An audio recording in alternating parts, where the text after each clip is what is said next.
کسی صابر و شاکر اور عیالدار شخص کی بیوی بڑی بدزبان اور ناشکری تھی، جس کی وجہ سے وہ صاحب ایمان سخت پریشان رہتا تھا۔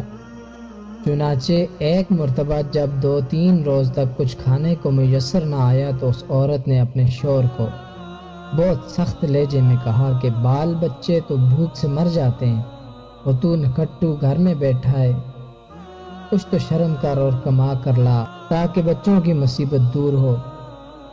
یہ سن کر شوہر کہنے لگا کہ خدا کی بندی، رات کے وقت شور و غل نہ مچا، میں صبح کو کچھ مزدوری کر کے لاؤں گا اور جو کچھ اجرت ملے گی تیرے سامنے لا کر رکھ دوں گا۔ چنانچہ جب وہ اللہ کا بندہ صبح کو مزدوری کرنے گیا تو کسی نے اس کی بات نہ پوچھی، باقی سب مزدور اپنے اپنے کام پر لگ گئے۔ جب اس بندہ خدا نے یہ حال دیکھا تو جنگل میں جا کر عشاء تک عبادت الہی میں مشغول رہا اور رات کو چپکے سے گھر میں جا پڑا کہ خالی ہاتھ دے کر خدا جانے عورت کیا طوفان برپا کرے گی۔ صبح اٹھ کر پھر کہیں سے مزدوری کر کے لاؤں گا۔ رات کو جب عورت کی آنکھ کھلی تو کہنے لگی، میاں اب تک کہاں تھے اور کیا کما کر لائے؟ اس نے جواب دیا، میں نے جس کی مزدوری کی ہے وہ بڑا رحیم و کریم ہے، اس نے کل کی مزدوری دینے کا وعدہ کیا ہے۔ اس پر عورت نے جلا کر کہا، ہمارے بال بچے تو بھوکے مر رہے ہیں اور آپ وعدہ کرتے پھر رہے ہیں۔ پھر صبح کو وہ شخص مزدوری کے لیے گیا، مگر خدا کی شان، پھر بھی اس کو کسی نے نہ پوچھا اور وہ مجبور ہو کر اسی مقام پر جنگل میں عبادت الہی اور گریہ و زاری میں عشاء تک مصروف رہا۔ بڑی رات گئے جب ڈرتے ڈرتے گھر میں گیا تو وہ عورت کہنے لگی، دونوں دن کی مزدوری لائے ہو؟ اس بیچارے نے گھبرا کر کہا، آقا نے کل 3 دن کی مزدوری دینے کا وعدہ کیا ہے۔ یہ سن کر عورت کو سخت غصہ آ گیا اور کہنے لگی، اپنا بھلا چاہتے ہو تو صبح 3 دن کی مزدوری لے آؤ، ورنہ منہ نہ دکھانا۔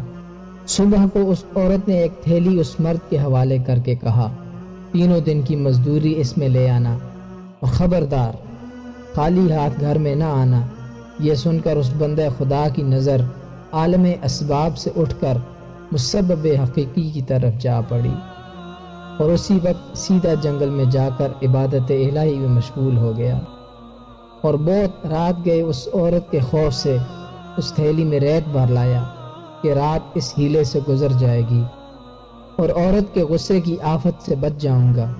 مگر جس وقت گھر کے دروازے پر پہنچا تو عورت کا ڈر اس قدر غالب ہوا کہ خدا جانے آج کیا آفت برپا کرے گی، اس لیے اس نے تھیلی چھوڑ کر واپسی کا ارادہ کر لیا۔ مگر اچانک گھر میں ایسی خوشبو آئی جس نے دل و دماغ کو معطر کر دیا اور وہ عورت خوش ہوتی ہوئی گھر سے نکل آئی۔ اس خدا کے بندے نے اس سے دریافت کیا کہ یہ کیا معاملہ ہے؟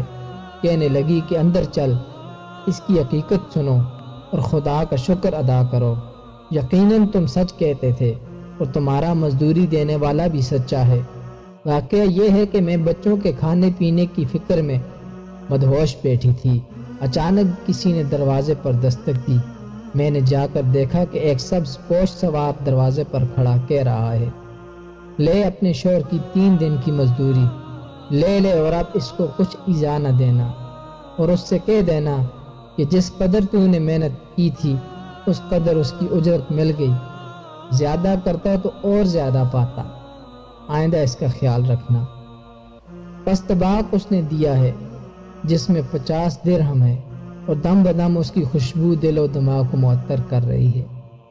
یہ سن کر وہ بندہ خدا گریہ و زاری کے ساتھ خدا کی حمد و ثنا میں کھو گیا اور عورت اس کا شکستہ حال دیکھ کر حیران رہ گئی کہ بار خدا یہ کیا معاملہ ہے، خوشحالی میں یہ پریشان حالی کیسی؟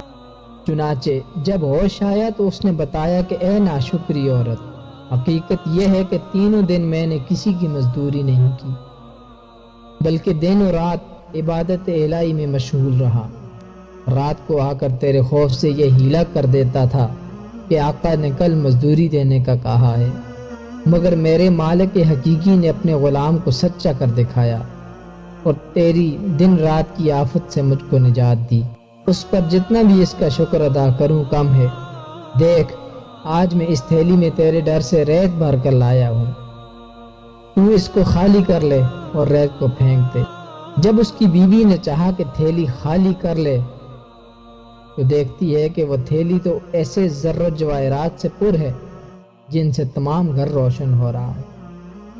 یہ حال دیکھ کر اس مرد صالح نے اپنی تمام عمر خدا کی شکر گزاری میں گزاری۔